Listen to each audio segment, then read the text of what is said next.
Hello, everybody. Welcome to Wednesday Wisdom. This is one of my favorite topics that I talk with patients about after we've done a metabolic test. So we do their RMR test, so the resting metabolic rate, and we find out an actual value instead of calculating it. So we have them put a mask on their face and take a nap with the mask on that gathers all of the oxygen that they breathe out. We analyze it in the machine, and it tells us exactly what their resting metabolic rate is. And so that resting metabolic rate is the value of how many calories your body needs just to stay alive. And so we use that to find out some really important information. And so we're going to drop a link in the comments down below of the place on our website, so the blog post on our website that talks about what we're about to talk about. So definitely go check out that link.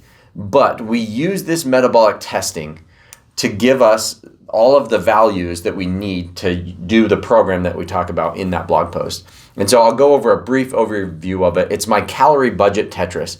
So this is how I use that RMR value of how many calories your body needs just to maintain itself, right? If you were to just sleep in that chair all day long, how many calories your body needs just to stay alive? So it gives us that RMR value.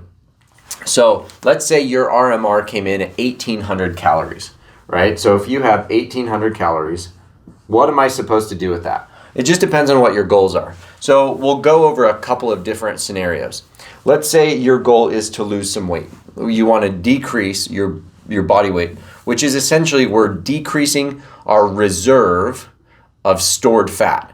A person that weighs about 150 pounds and has 20% body fat, we'll do those numbers just because it's kind of easy to crunch the numbers, has about 105,000 calories of fat stored on their body. So 105,000 calories. That's a huge reservoir of calories, of fat calories, right? Whereas that same person probably only has between 16 and 1,800 calories of carbs on their body. So by exercising to help us lose weight, if we're working out in a way where we're just burning carbohydrate, we're just cycling through these same carbohydrate calories over and over again, and we're not really tapping into this reservoir of fat that we're trying to burn off. And so that's why we want to dial in your calories and make sure that things are on point there with the exercise portion of the testing. But what we want to do with the resting portion is to find out how we can use that information to dial in the exercise portion, or to dial in the diet portion. So with the diet portion, let's say you have that RMR of 1,800 calories, okay? How do we want to make sure that we're not overdoing it in any one meal without tracking every single calorie? I hate calorie tracking. So, MyFitnessPal is very helpful, but it also becomes kind of tedious and monotonous. What I found is that for a lot of people, it makes them feel very self-conscious about everything. It leads to a lot of kind of failure mentality. Oh, I failed again today. I didn't hit my calories, or it's lunchtime and I've already blown my calories, things like that. And so it leads to kind of this, oh, I failed again mentality, which is really negative and not very helpful. So what you can do instead of counting every single calorie is more of just a calorie awareness method. And so that's kind of what I like to do in my personal life. So I take this 1,800 calorie budget and say, okay, based on that kind of a budget, I'm going to say I like more of a light breakfast. So I'm going to go like 400 calories for breakfast. And so that's my breakfast. And then I like a little bit heavier lunch. So I'm going to go 600 calories there for lunch. I like to have some snacks in my day so that I'm not coming into each meal hungry. So I'm going to say 100 calories here for a snack, and 100 calories here for a snack. This one is critical for me. If I go home hungry, I destroy the pantry and the fridge and, see whatever's cooking and try a little bit. And so I wind up having several hundred calories before I even start dinner. So if I have a snack right here, it helps me to go home and behave a little bit more wisely. So right here, I'm at 1,000, 1,200, so I have 600 more calories left over for dinner. And so instead of counting all of my calories, I just do it where I'm more kind of calorie aware.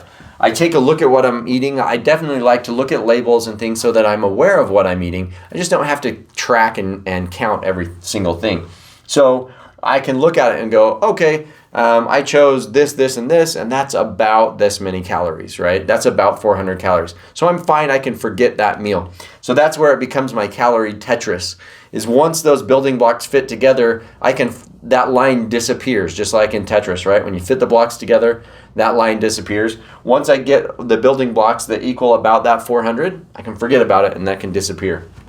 So I like to use this method so that I kind of have a target for each meal of what I want to go for, and know that, yeah, if I'm around that, then I'm perfect. If I'm a little over, a little under, great. If I know that I'm going to blow it, so let's say I have a birthday party coming up and I'm going to have cake and I want that cake because cake is delicious. Totally fine to do, and you can do that within this program where you say, okay, I'm going to have cake, so I'm going to have another like 400 calories of cake that day. So cake and ice cream. So what am I going to have to do to make up for that? Well, so maybe today I'm going to take 100 calories off breakfast and 100 calories off lunch. So just have a little bit less. And then I'll do that again tomorrow. So then I've got 400 calories out of my calorie budget that have been made up for that cake over a couple of days. It doesn't have to be every day pass fail. It doesn't just start over every morning. There's definitely like this rolling amount of calories that we kind of want to stick with. And so that helps me to be able to make up for having that slice of cake, and that's totally fine. What we don't want to do is consistently eat less than this 1,800 calories. What happens if we eat less than that and try to get our calorie deficit from that is it slows our metabolism down. Our body is used to needing at least 1,800 just to maintain itself. So again, that's you sleeping in the chair. That's how many calories you're going to burn. So we just want to make sure that you're eating enough calories so that we don't go under. So hopefully that all makes sense, that we're not eating too few so that we're sabotaging ourselves. And this gives you a little bit better way of managing and balancing those calories out. So if you have any questions about that, feel free to drop that in the comments down below. Look forward to seeing you on the next Wednesday Wisdom.